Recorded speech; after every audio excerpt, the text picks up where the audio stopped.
It's time. I've been tanning. Yeah, exactly. Since last episode. Yeah. We are bringing on the 2023 Autumn's Echo Wistaria Ripe. Shout outs again to Snowgrassy for sending us this. This is one I actually got to try once before, thanks to another viewer, Snowgrassy. Cool. Another tea person, I should say. I don't know if they actually watch the show.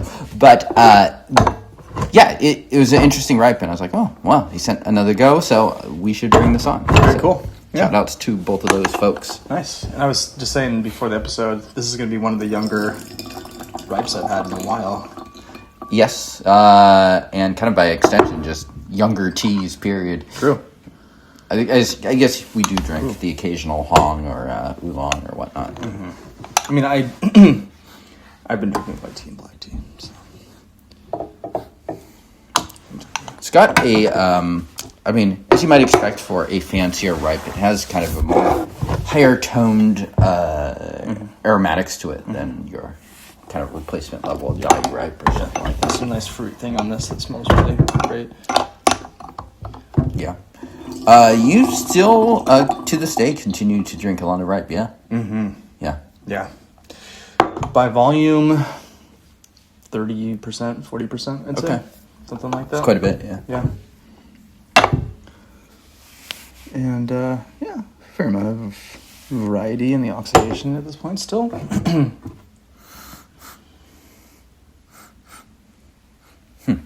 Interesting. I mean, you can immediately tell that this is quite different than your normal ripes. Yeah. Cheers.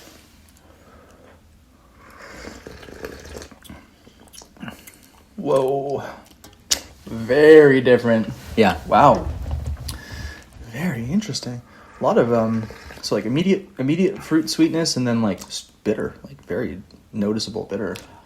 Maybe a little bit, yeah. It's certainly sharper than your average ripe. It's not completely smooth out. I get a little bit of like kind of burnt brown sugar taste to this too. Oh yeah, for sure. Mm-hmm. I think this is much more bitter than I'm used to, I'd say. Yeah. I mean, not in a bad way. Yeah. But just interesting. Yeah. I mean, it will be interesting to see what color that is. I mean, I would guess that we're probably talking about lighter fermentation at that point too. Nice. I like it. I like just getting into these flavors with a different kind of composition is nice. I don't know. I feel like the structure of Dai Ripe is so self-similar. Mm-hmm. True. But yeah, it's kind of hard to get a... There's certainly a house taste. And it more or less represents the standard taste of ripe pu'erh, in my opinion. Yeah, fair enough, for sure. And there, definitely darker. Excuse me. Wow. Aroma not quite as lively on this one, but still a very kind of refined, I would say, is kind of how I would describe this tea so far. Mm-hmm. There's a lot more complexity and kind of just refinement. It just feels fancier. Yeah, exactly. Yeah, I mean, God, maybe this is me just kind of, I don't know, but it just reminds me a little bit of the human nectar in some ways. Ouch. No, in a good way. In a good way. It's the fruit on it, honestly. Okay. It's like Interesting. I think it's this like datey... The liveliness, yeah. I don't know how to describe it, but like, yeah.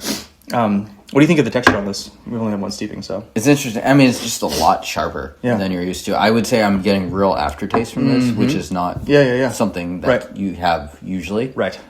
So it has kind of like an appeal of, raw pu'erh in a way. Right. Just that you're getting stuff. What's going on? Cheers. I'm just looking at the legs on the actual viscosity is much thicker now. Here we go. Cheers.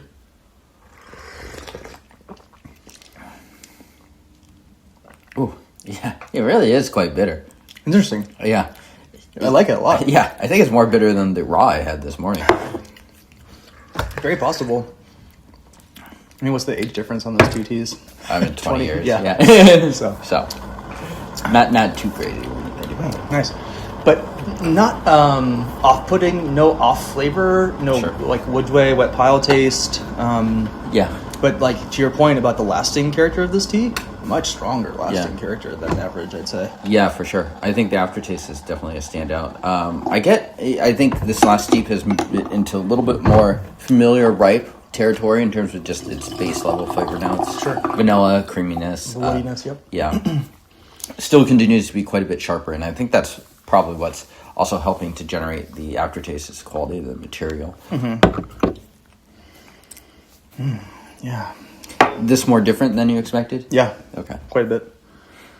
I expected like normal profile, but with just kind of like, cleaner taste basically. But this is actually, composition wise, actually kind of different. Yeah. Mom test, wartime test? I'd say no on the mom test for sure. Okay. Wartime test, I'd say this is probably a invigorating pre-war tea. Yeah. Look at how dark it is now. So not post-war? No. Okay. No, this is for planning. I'm going to leave all the commentary about current geopolitics aside. Oh my It's God. probably for the best. Holy crap. Anyway, Yeah. Here we go. I think one of the things that I noticed the most about this tea visually is the color of the liqueur is really beautiful. And the legs on it actually are pretty strong. And not as dark as you'd expect. Yeah. I'm guessing this looks like a decent amount of leaf to me. Yeah. We didn't measure it, so we're not totally sure exactly how much. But Now, extraction is going to be a little bit stronger to start, especially that first steeping, and that might explain some of the bitterness because of the sample being some dust at the end and stuff. I see. Small bags as well. yeah, I didn't handle naturally. it, so yeah. Yeah. Okay, just makes sense. Yeah. Yep. The compression on it not too strong. No. Okay. Yeah. Cheers.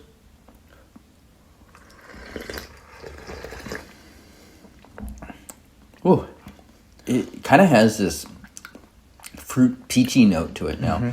This is just constantly changing. I mean, in that sense, it is like the human nectar. It is very dynamic. There's a lot of dynamism to this tea, just changing steep in, steep out. And I don't think you're brewing it dramatically different steep in, steep out either. I'm going to actually veto you. I don't think this is a good pre-war tea because I think you would be too distracted by the tea. Okay, fair. So, I agree. It's attention demanding. Yeah. Yeah, which is kind of funny because ripe, it's almost like the opposite of ripe being attention demanding is what true. I seek out. Yeah. You know? Yeah. There are sometimes that you want tea to mostly be something in the background. Totally. Yeah. And for me, that is usually what ripe is for me. I drink quite a bit of ripe too, but it's intended to be unfussy. Right. In a way that this tea is not. So it's always interesting to run into these teas that just kind of run a little bit divergent to what I see as kind of the main category's intent, at least for my tea drinking. Totally. Yeah. Yeah. This is a tea that you could add in the list of your teas for the day in a later part of that day. Yeah. Might be a nice session capper, too. I could see that. I like to cap sessions with something old, but this, I think, would also do the trick. Yeah. A lot of complexity.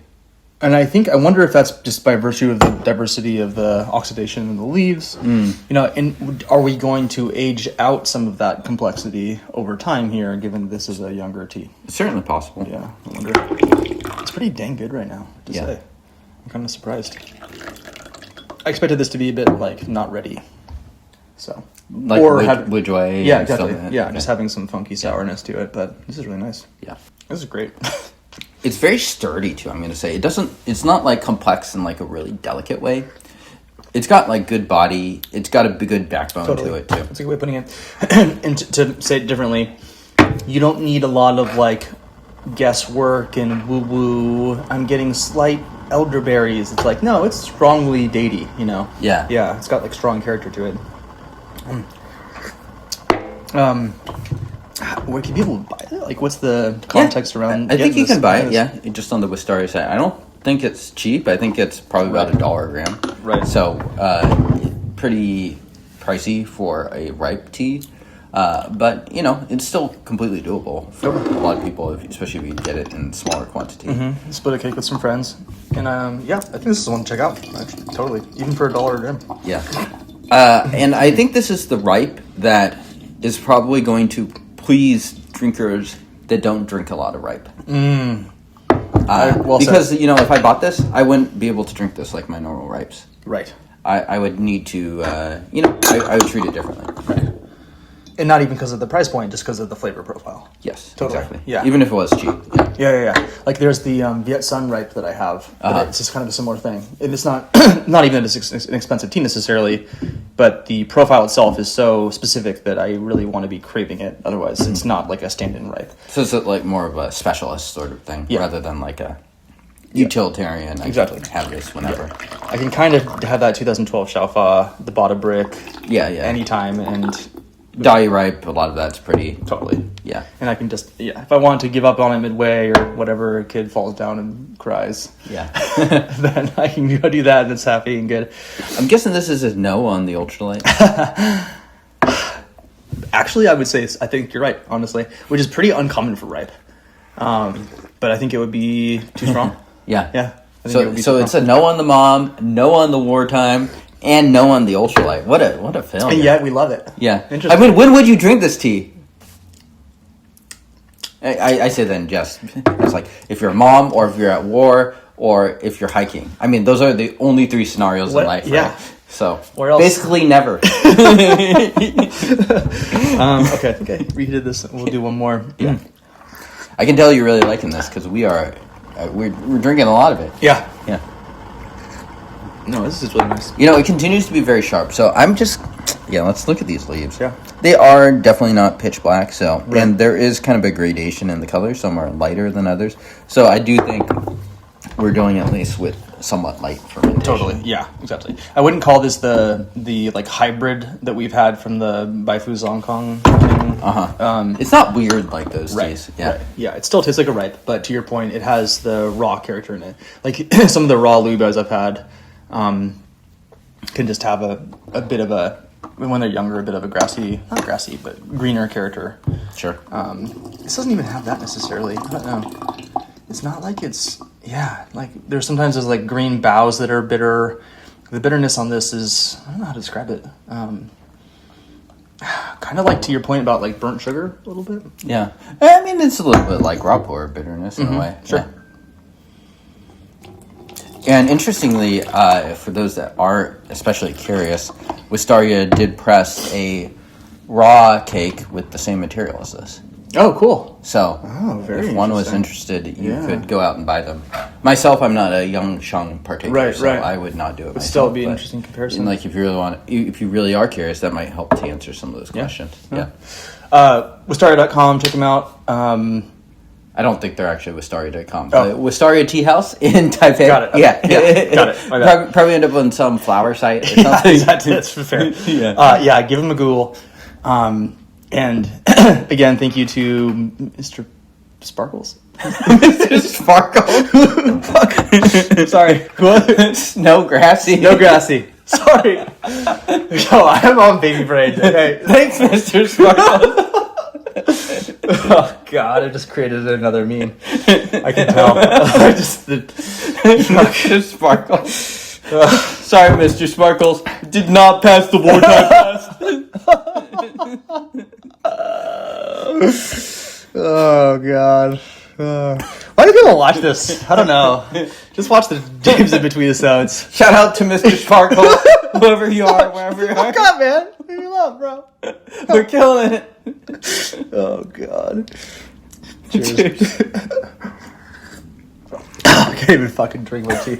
Okay, goodbye. Subscribe, click all the buttons. Shout out Mr. Sparkles. Wu-Tang! We'll see you guys later. Oh God. Mr. Sparkle.